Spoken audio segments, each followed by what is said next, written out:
kitab Yesaya pasal 49 ayat 1 sampai dengan ayat yang ke-7.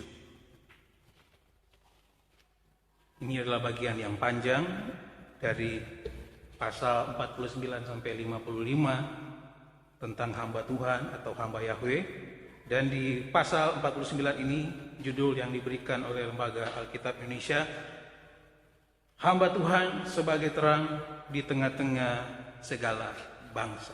Mari kita baca bergantian. Saya akan bacakan ayat yang ganjil, Bapak Ibu membacakan ayat yang genap sampai ayat yang ke-6. Demikianlah firman Tuhan. Dengarkanlah aku, hai pulau-pulau, perhatikanlah, hai bangsa-bangsa yang jauh. Tuhan telah memanggil aku sejak dari kandungan, telah menyebut namaku sejak dari perut ibuku.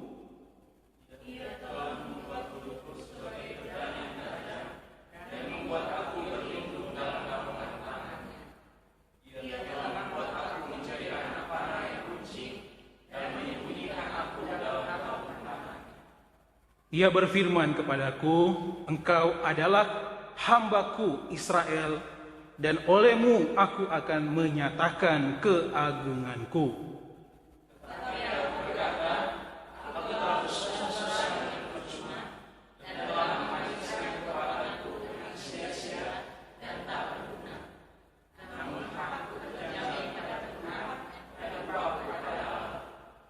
Maka sekarang firman Tuhan yang membentuk aku sejak dari kandungan untuk menjadi hambanya, untuk mengembalikan Yakub kepadanya, dan supaya Israel dikumpulkan kepadanya, maka aku dipermuliakan di mata Tuhan, dan Allahku menjadi kekuatanku. Firman-Nya,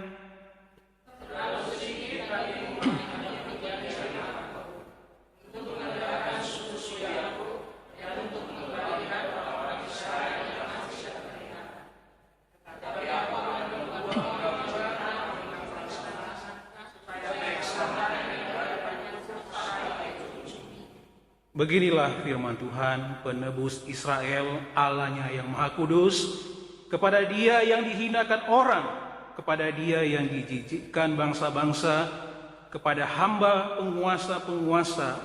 Raja-raja akan melihat perbuatanku, lalu bangkit memberi hormat, dan pembesar-pembesar akan sujud menyembah. Oleh karena Tuhan yang setia, oleh karena yang Maha Kudus, Allah Israel yang memilih engkau. Demikianlah pembacaan Alkitab. Terpujilah Yesus Kristus.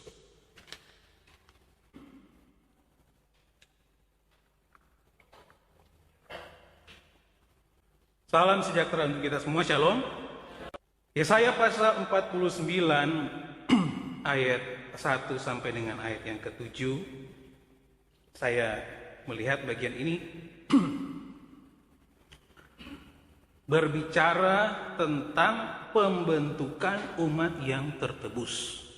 Sudah pernah menyampaikan firman Tuhan, tetapi di pasal sebelumnya, pasal 29, ini di pasal 49.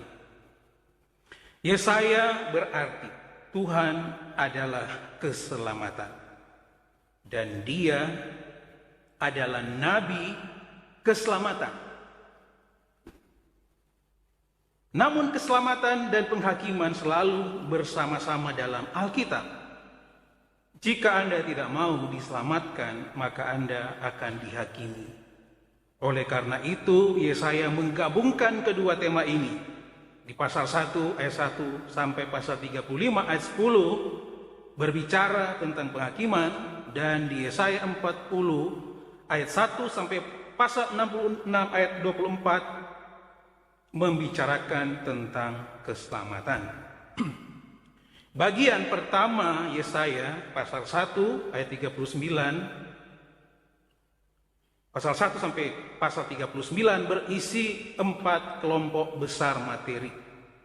Dalam pasal 1 sampai pasal 12, Yesaya mengingatkan dan mengecam Yehuda karena penyembahan berhala, kebejatan dan ketidakadilan sosial, selama masa kemakmuran yang menyesatkan, terjalin dengan berita mengenai hukuman yang akan datang, adalah beberapa nubuat penting tentang Mesias, bersama kesaksian Yesaya tentang pentahiran dirinya dari dosa dan penugasan ilahi untuk pelayanan kenabian. Dalam pasal 13 sampai 23, Yesaya bernubuat kepada bangsa-bangsa sesaman Yehuda mengenai dosa mereka dan hukuman Allah yang akan datang. Dalam pasal 24 sampai pasal 35 berisi bermacam-macam janji bersifat nubuat tentang keselamatan dan hukuman yang akan datang.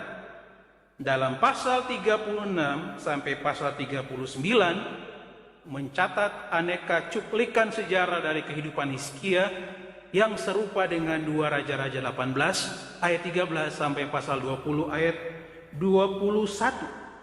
Bagian utama kedua, pasal 40 sampai pasal 66, berisi berbagai nubuat yang paling akbar dalam Alkitab mengenai kebesaran Allah dan kemegahan rencana penebusannya.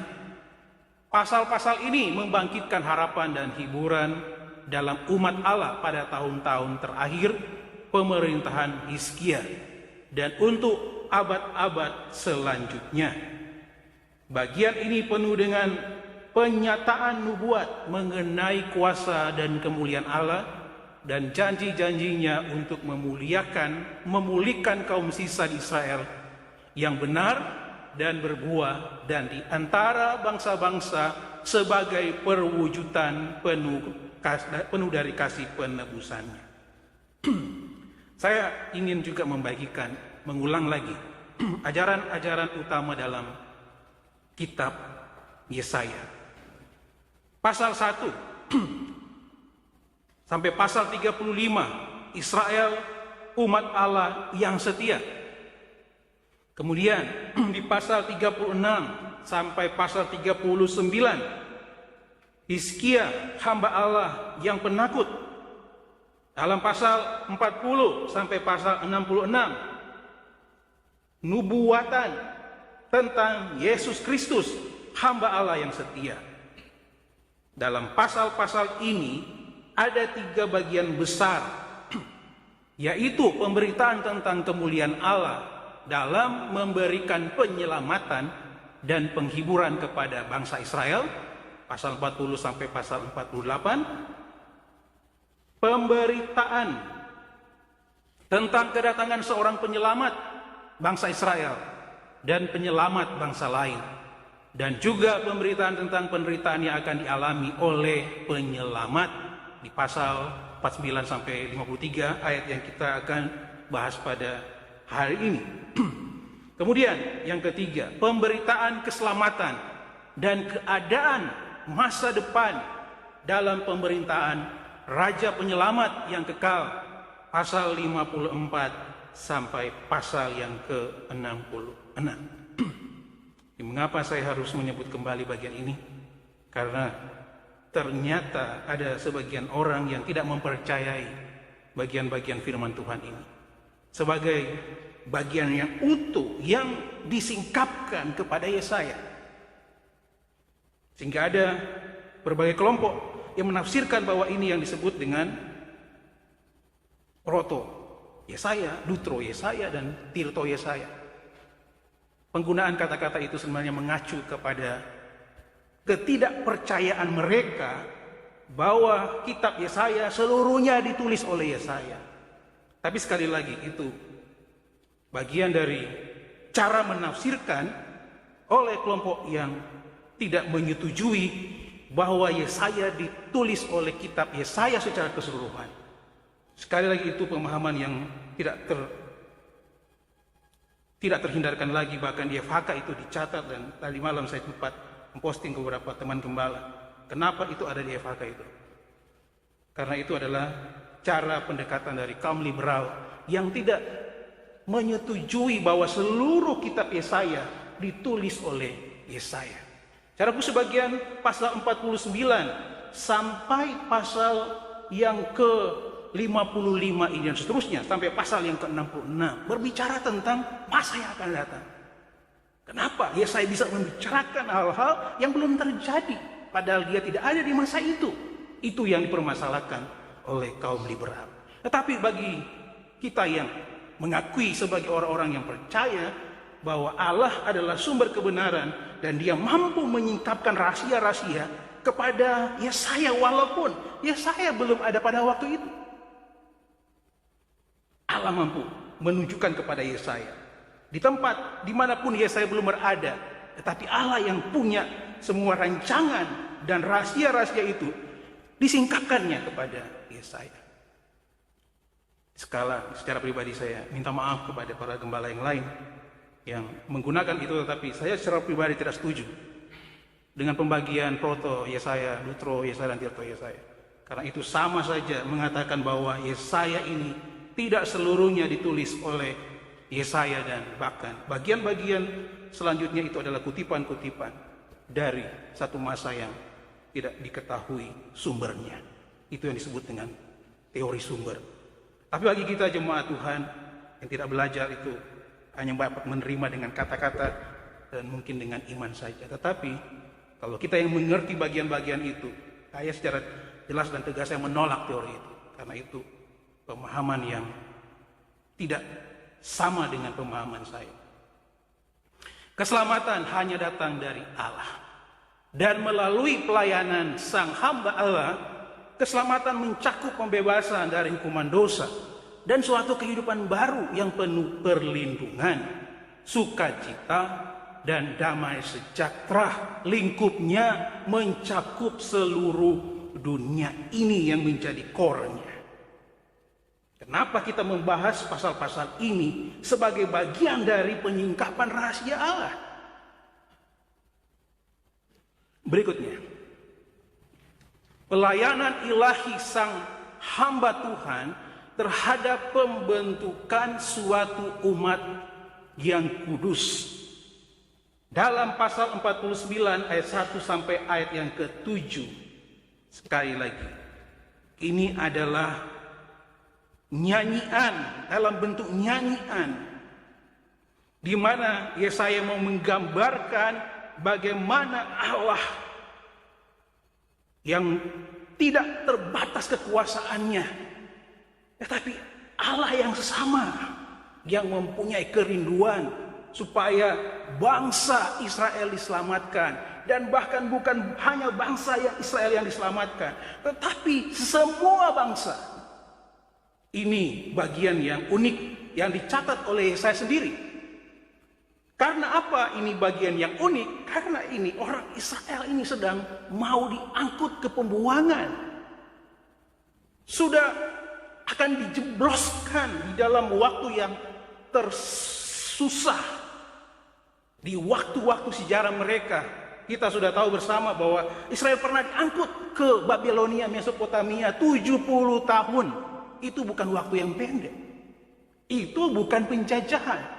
Tetapi itu perbudakan di tempat mana mereka tidak punya kuasa sedikit pun.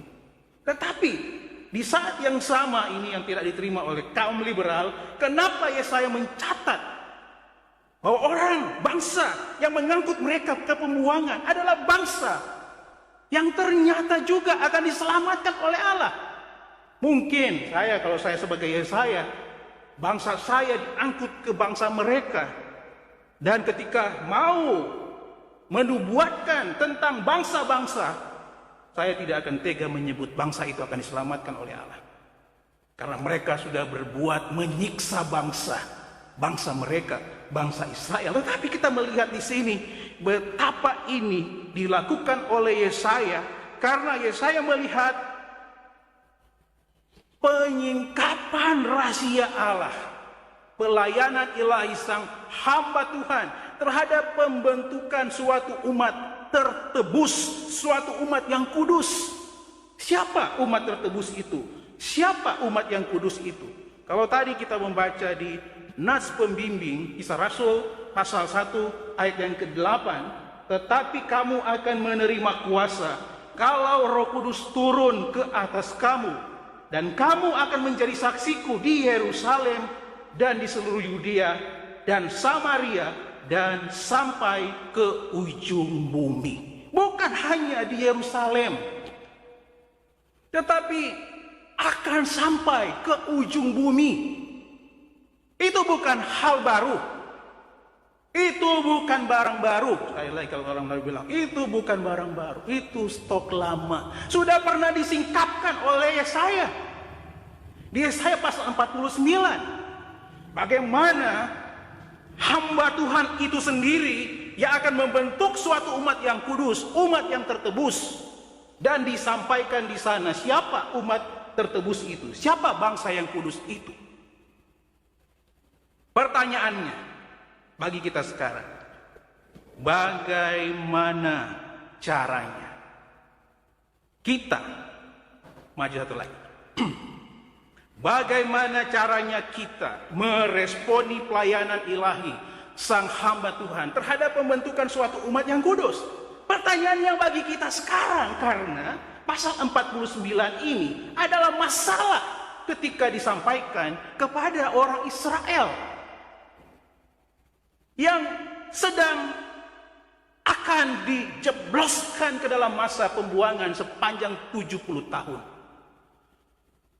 Bagi mereka ini adalah berita yang tidak mengenakan. Tapi bagi kita sekarang, sebagaimana Kisah Rasul 1 ayat 8, membicarakan kita pada waktu sekarang. Pertanyaannya kalau saya balik, bagaimana caranya kita merespon? Kita sekarang merespon satu berita di waktu lalu yang adalah berita yang tidak mengenakan bagi orang Yehuda, bangsa Israel. Tapi bagi kita sekarang, ketika kita melihat ternyata bagian ini membicarakan kita juga pada waktu sekarang ini, bagaimana kita meresponinya? Cara yang pertama, maju satu. Cara yang pertama adalah mempunyai sikap menghargai terhadap penyingkapan rahasia Allah itu. Dulu ini masalah di tengah orang Israel ketika menyebut ini.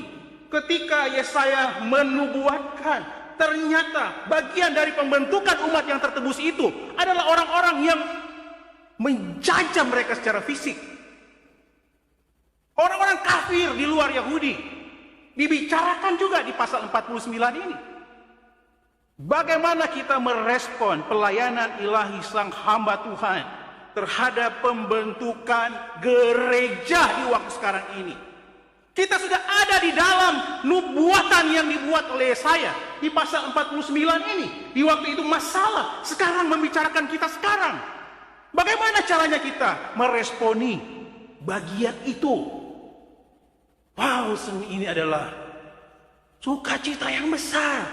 Seharusnya cara kita meresponinya adalah dengan menghargai penyingkapan rahasia Allah itu. Kenapa harus menghargainya? Pada ayat yang pertama disebutkan begini, dengarkanlah aku, hai pulau-pulau, perhatikanlah hai bangsa-bangsa yang jauh. Tuhan telah memanggil aku sejak dari kandungan, telah menyebut namaku sejak dari perut ibuku. Di ayat yang pertama ini ada dua kata yang dibuat oleh Yesaya di bagian yang ke-49. Dengarkanlah ini adalah hal yang bisa didengarkan oleh siapapun. Ketika ada nubuatan, semua orang pasti akan mendengarkan nubuatan itu.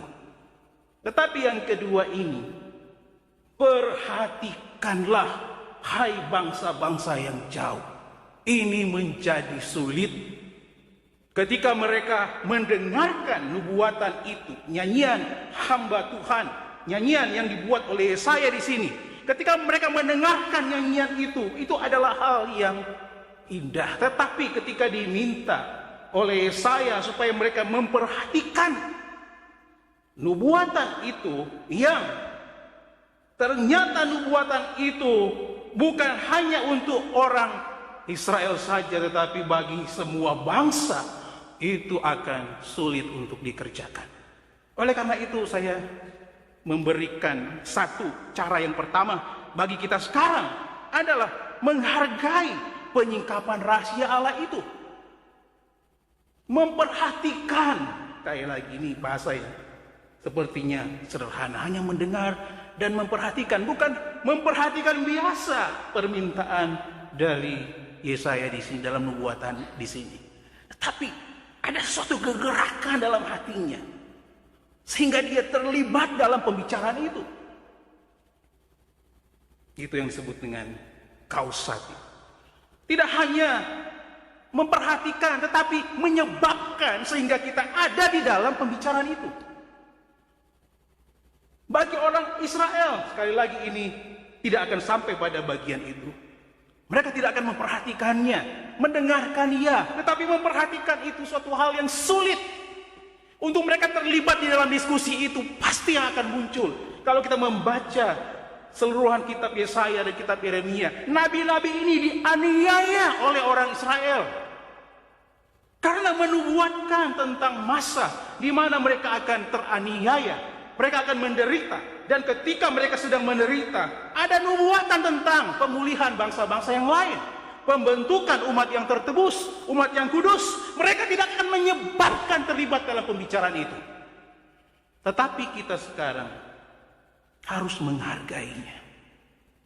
Karena kita yang dibicarakan di sini, diskusi pada waktu itu, membicarakan waktu sekarang ini yang kita baca tadi di Kisah Rasul 1 ayat 8. Ketika pemberitaan Injil itu sampai ke ujung bumi, sampai ke Ciputat, sampai ke Ragunan, sampai ke Pamulang, sampai ke Bintaro, sampai di daerah manapun, pemberitaan tentang umat tertebus itu, kita harus menghargai penyingkapan rahasia Allah itu.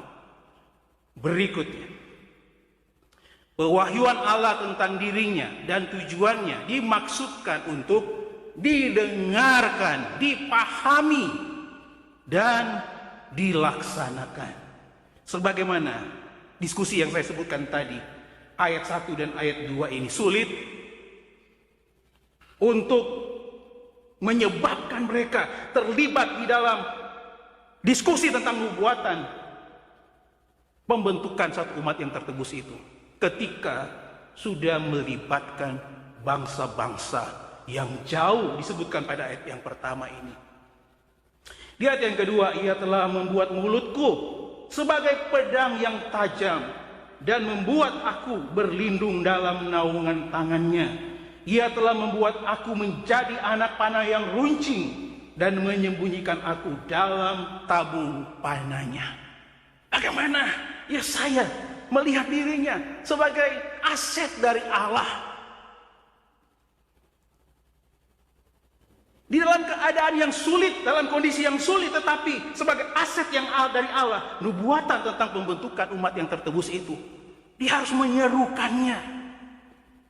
Dan kita pada waktu sekarang ini harus meresponinya dengan menghargai penyingkapan rahasia Allah ini.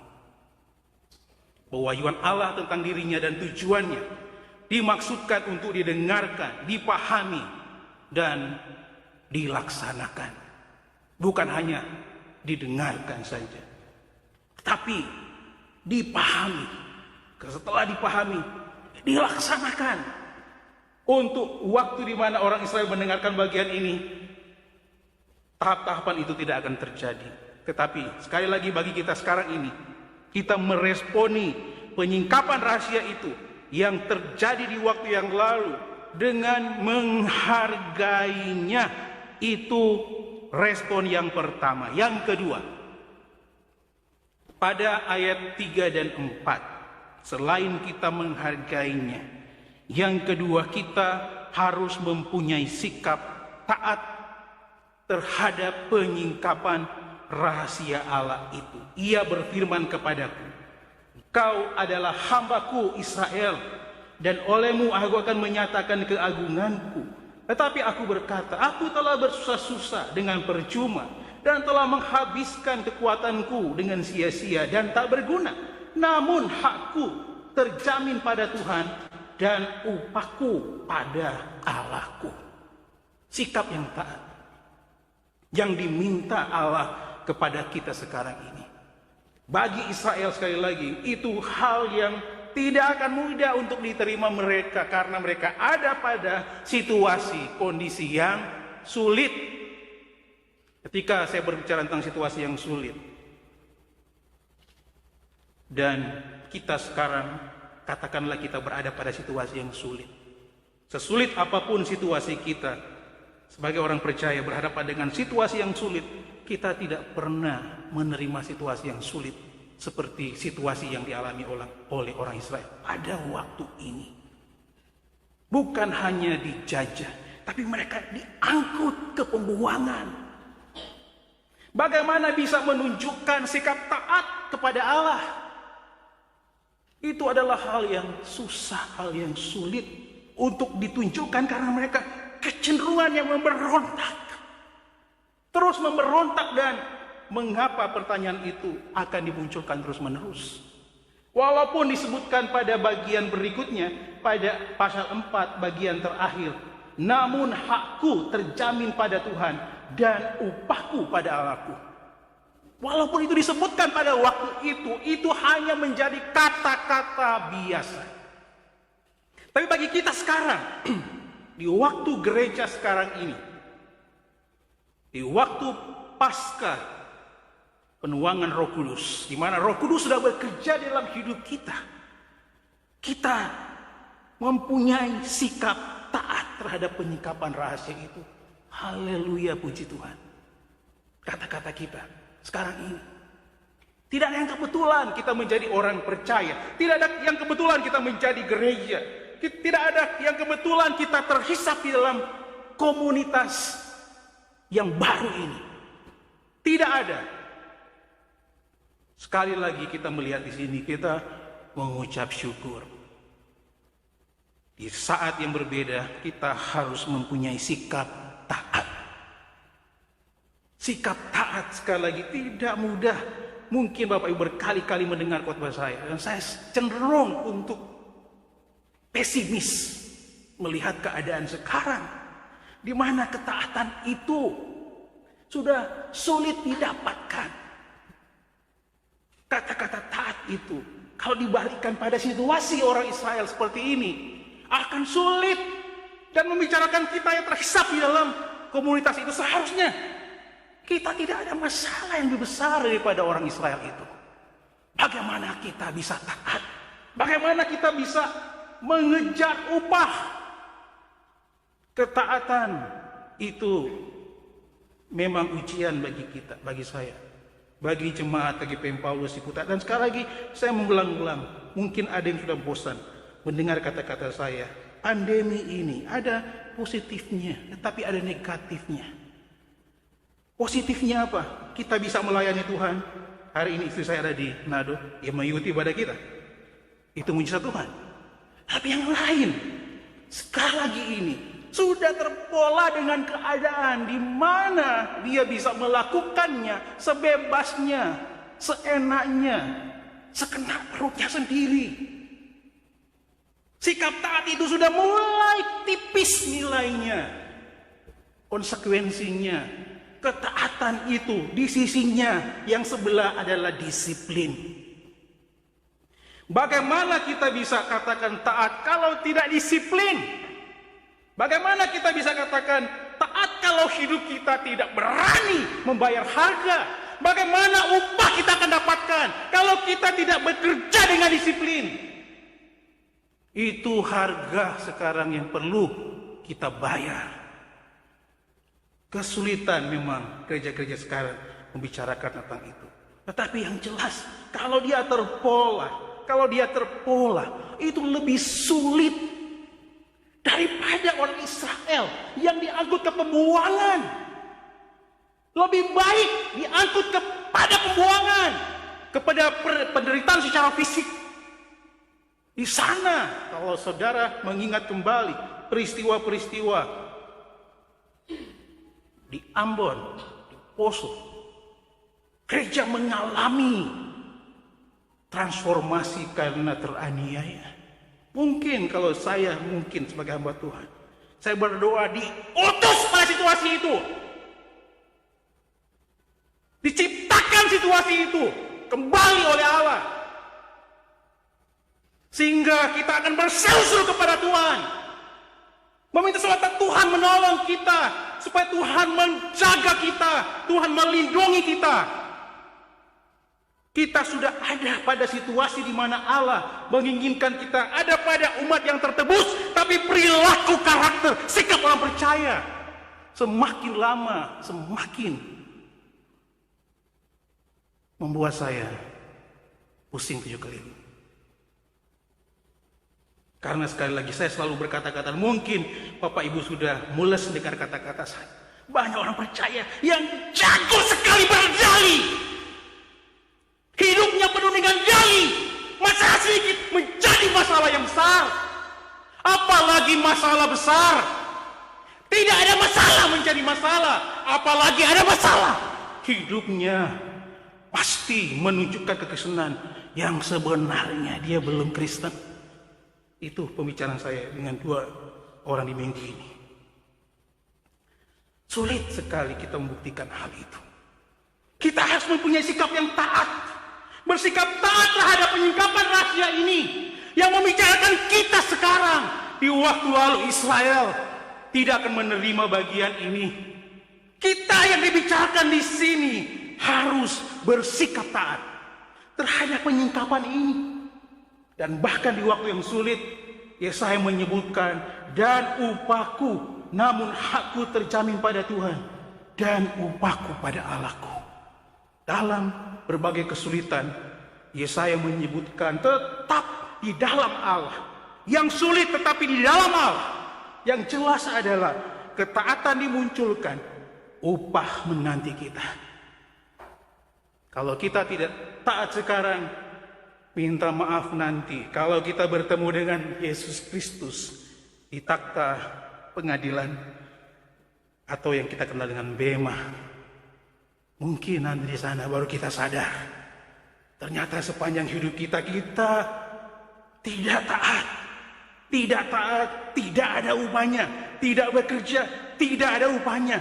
Tidak disiplin, tidak ada upahnya. Tidak mengerjakan dengan sungguh-sungguh, tidak ada upahnya. Tetapi kalau kita menunjukkan sikap yang taat, ingat ayat 4 bagian terakhir, upah, mahkota akan kita dapatkan. Itu secara personal, bukan komunitas. Secara pribadi upah itu. Kadang-kadang saya juga mau gemes. Kenapa dia begitu? Tapi saya pikir, wah, saya menjadi jahat juga. Ngapain saya mikirin dia? Diri saya sendiri, penting saya mendapatkan upah. Karena upah itu personal. Tapi kita tidak terlepas dari pembentukan komunitas ini. Kita terhisap dalam komunitas ini. Kita harus saling mempengaruhi. Kita harus saling mendorong supaya nanti kelak ketika Kristus datang kedua kali, kita akan diangkat bersama-sama dengan dia. Menjadi bilangan yang akan diangkat. Dan di sana bersama juga kita akan mendapatkan upah. Satu dengan yang lain. Kita akan mendapatkan upah. Berikutnya, Israel seharusnya menjadi instrumen pilihan Allah bagi penebusan dunia. Tetapi sekarang ia sendiri harus ditebus. Kita baca ayat ini. Seharusnya mereka yang menjadi instrumennya, sehingga orang-orang lain seperti waktu dulu bangsa-bangsa datang kepada mereka. Tetapi realitasnya sekarang Israel juga harus menjadi bagian dari orang, dari bangsa yang harus ditebus itu. Kita berdiri sama tinggi sekarang, duduk sama rendah di hadapan Allah. Kita harus bersyukur. Kita harus menanggapi dengan hidup taat kepada Tuhan. Tidak ada gunanya kita membangga-banggakan status kita sebagai orang percaya. Tetapi sisi lain, ketaatan itu sulit untuk didapatkan dari hidup orang percaya. Ketaatan itu langka dalam hidup orang percaya. Mudah sekali untuk digadaikan dengan masalah yang secuil saja. Dia sudah tidak taat. Apalagi ketika diperhadapkan dengan masalah yang besar, pasti dia akan ditemukan di antara orang-orang yang tidak mengakui Yesus itu Tuhan. Sekaranglah waktunya. Kita harus menunjukkan sikap taat. Mentalitas sebagai orang percaya harus terus kita bangun. Dan jangan sampai kita tidak membangun mentalitas itu. Dalam keadaan-keadaan di depan ini, sekali lagi kita ada pada masa-masa kekhawatiran. Kita memang akan diangkat ke surga. Tapi ketika kita bertemu dengan takhta pengadilan Kristus, dengan bema itu, apakah kita akan mendapatkan upah, mahkota, sesuai dengan kualitas-kualitas yang kita kerjakan sepanjang kita hidup menumpang di bawah kolong langit ini. Yang ketiga, ayat 5 sampai dengan ayat yang ke-7, bukan hanya mempunyai sikap menghargai terhadap penyingkapan rahasia Allah, bukan hanya mempunyai sikap taat terhadap penyingkapan rahasia Allah, tetapi kita juga harus mempunyai sikap setia terhadap penyingkapan rahasia Allah itu. Coba maju satu slide lagi. Karena Tuhan yang setia, oleh karena yang Maha Kudus Allah Israel yang memilih engkau, pengharapan kita adalah di dalam karakter dari Dia yang memanggil, berjanji dan menebus. Itu ada pada ayat 7 bagian terakhir. Tapi kalau kita mulai membaca di ayat yang ke-5 sampai dengan ayat yang ke-7 ini, sekali lagi di sini dimulai disingkapkan bagaimana penyingkapan rahasia itu. Maka sekarang firman Tuhan yang membentuk aku dari kandungan untuk menjadi hambanya, untuk mengembalikan Yakub kepadanya, dan supaya Israel dikumpulkan kepadanya, maka aku dipermuliakan di mata Tuhan. Dan Allahku menjadi kekuatanku, firman-Nya. Terlalu sedikit bagimu hanya untuk menjadi hambaku, untuk menegakkan suku-suku Yakub, dan untuk mengembalikan orang-orang Israel yang masih terpelihara. Tapi aku akan membuat engkau menjadi terang bagi bangsa-bangsa, supaya keselamatan yang daripadaku sampai ke ujung bumi.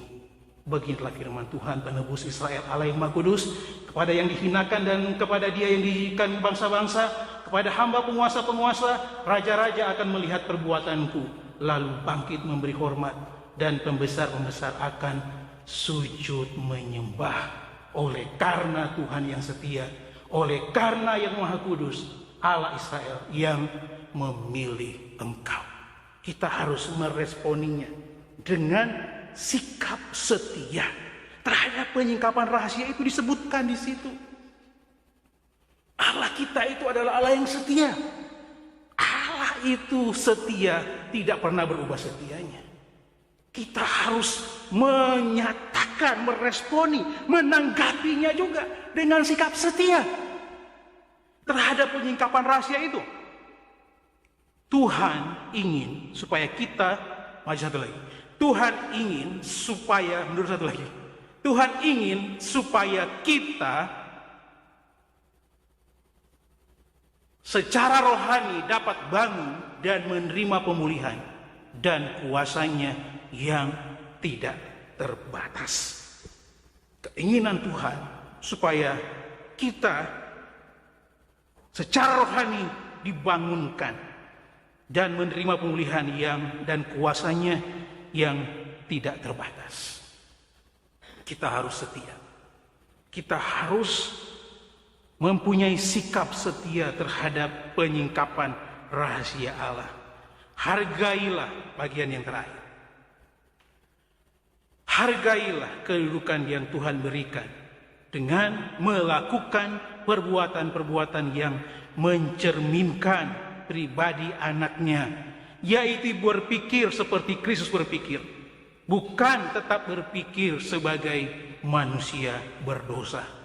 Kolose pasal 3 ayat 1 sampai ayat yang kedua. Hargailah kedudukan yang Tuhan berikan. Dengan cara bagaimana? Melakukan perbuatan-perbuatan yang mencerminkan pribadi anaknya, yaitu berpikir seperti Kristus berpikir, bukan tetap berpikir sebagai manusia berdosa. Berpikir seperti Kristus berpikir. Hargai kedudukan kita, kita terus dimotivasi supaya kita tidak lengah sedikit pun. Pembentukan umat yang tertebus itu kita sekarang ini. Tetapi realitasnya ketika itu dinyatakan, dinubuatkan, itu tidak mendapatkan tanggapan dari orang Israel. Bahkan kita membaca kitab Yesaya dan Yeremia, justru nabi-nabi yang menubuatkan ini dianiaya oleh, dalam tanda petik, umat pilihan Allah itu sendiri. Kita sekarang ini sudah ada pada situasi di mana kita ada di dalam gereja, percaya kepada Kristus Yesus, dan bahkan sudah menerimanya sebagai Tuhan dan Juru Selamat kita secara pribadi. Bagaimana itu akan terus kita pelihara dari satu waktu ke waktu yang lain. Kita harus berbangga diri, kita harus menguatkan mata hati kita, mata iman kita, pikiran kita di dalam Kristus. Itu terus harus diasah dari satu waktu ke waktu yang lain. Terus diasah, terus diasah, terus diasah. Kalau kita lengah sedikit pun, hidup kita penuh dengan ancaman-ancaman. Terus diasah, terus diasah, terus diasah. Asah terus menerus. Dalam berbagai keadaan, kita harus ada pada situasi di mana Allah sudah mengangkat kita, sudah memasukkan kita ke dalam umat yang tertebus itu, kepada umat yang kudus itu. Kita ingin supaya kelak umat yang tertebus itu bukan hanya bersukacita di dunia ini, tapi buat nanti bersukacita kelak di surga ketika Kristus datang kedua kali menjemput kita sebagai